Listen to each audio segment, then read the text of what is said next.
Hi friends, അപ്പോൾ ഞാൻ വന്നിരിക്കുന്നത് ഗ്യാസ് ട്രബിളിനുള്ള അടിപൊളി ഒരു ടിപ്പായിട്ടാണ് കേട്ടോ. അപ്പോൾ ഗ്യാസ് ട്രബിൾ എന്ന് പറയുന്നത് നമ്മളെല്ലാവരെയും ബുദ്ധിമുട്ടിക്കുന്ന ഒരു സംഭവമാണ്. പക്ഷേ പലർക്കും പല തരത്തിലാണ് ഇതിൻ്റെ രോഗലക്ഷണങ്ങൾ കണ്ടുവരുന്നത്.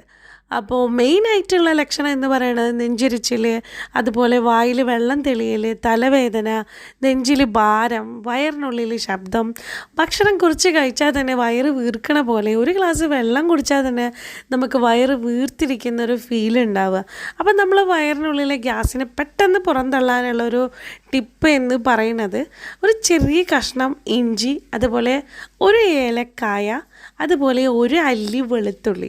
അപ്പോൾ ഒരു ഏലക്കായ എന്ന് പറയുമ്പോൾ അതിൻ്റെ ഉള്ളിലെ തരിയാണ് കേട്ടോ, ഏലത്തരിയാണ് നമുക്ക് വേണ്ടത്.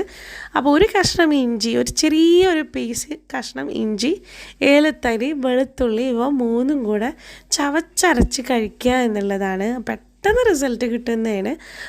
പക്ഷേ ചിലർക്ക് ഇത് ഒന്ന് അരോചകമായിട്ട് തോന്നുന്നത് എങ്ങനെയാണിത് കഴിക്കുക എന്നുള്ളത്. അങ്ങനെയുള്ളവർ എന്താ ചെയ്യേണ്ടതെന്ന് വെച്ചാൽ, അങ്ങനെ നമുക്കങ്ങനെ കഴിക്കാൻ പറ്റുന്നില്ല എന്നുണ്ടെങ്കിൽ 2 അല്ലി വെളുത്തുള്ളിയും ഒരു ചെറിയ കഷ്ണം ഇഞ്ചി, ഏലക്കായ എടുത്തിട്ട് ഒന്ന് ചതക്കുക. അതൊരു ഗ്ലാസ് വെള്ളത്തിലിട്ടിട്ട് നന്നായിട്ട് തിളപ്പിച്ചിട്ട് അതിനെ 1/2 ഗ്ലാസ് ആക്കിയിട്ട് കുടിക്കുക എന്നുള്ളതാണ് കേട്ടോ. എന്തായാലും നല്ല റിസൾട്ട് കിട്ടുന്നതാണ്. രണ്ടാമത്തെ ടിപ്പ് എന്ന് പറയുന്നത്, നമ്മൾ ഒരു ഗ്ലാസ് വെള്ളത്തിലേക്ക് 3 അല്ലി വെളുത്തുള്ളി ചതച്ചിട്ടിട്ട് കാച്ചുക. നമ്മൾ പാല് കാച്ചുമ്പോൾ ഈ 3 അല്ലി വെളുത്തുള്ളി ഇട്ടിട്ട് പാല് കാച്ചിയിട്ട് അത് ചെറിയ ചൂടോടെ തന്നെ കുടിക്കുക. ചൂടാറാൻ നിൽക്കണ്ട, ചെറിയ ചൂടോടെ കുടിക്കുകയാണെങ്കിൽ പെട്ടെന്ന് ഗ്യാസിനെ പുറന്തള്ളാൻ കഴിയും കേട്ടോ. പിന്നെ വേറൊരു വിഷയം എന്ന് പറഞ്ഞാൽ, ഗ്യാസ് മിക്കവരും പറയണതാണ് എന്തുകൊണ്ടാണ് എനിക്ക് എപ്പോഴും ഗ്യാസ് വരുന്നത്, ഗ്യാസിൻ്റെ പ്രശ്നം വരുന്നത് എന്നുള്ളത്.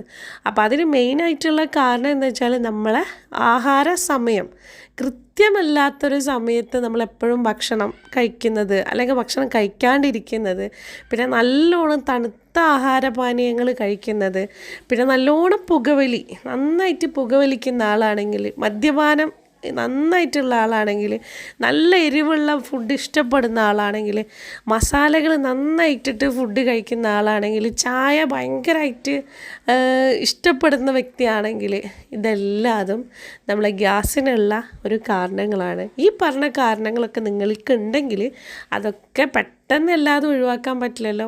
അപ്പം മെല്ലെ മെല്ലെ ചായ ആണെങ്കിലും മദ്യപാനാണെങ്കിലും പുകവലി ആണെങ്കിലും എല്ലാതും മെല്ലെ കുറച്ച് കൊണ്ടുവാണെങ്കിൽ നിങ്ങൾക്ക് ഈ ഗ്യാസിൻ്റെ പ്രശ്നം ഒഴിവാക്കാൻ പറ്റും കേട്ടോ.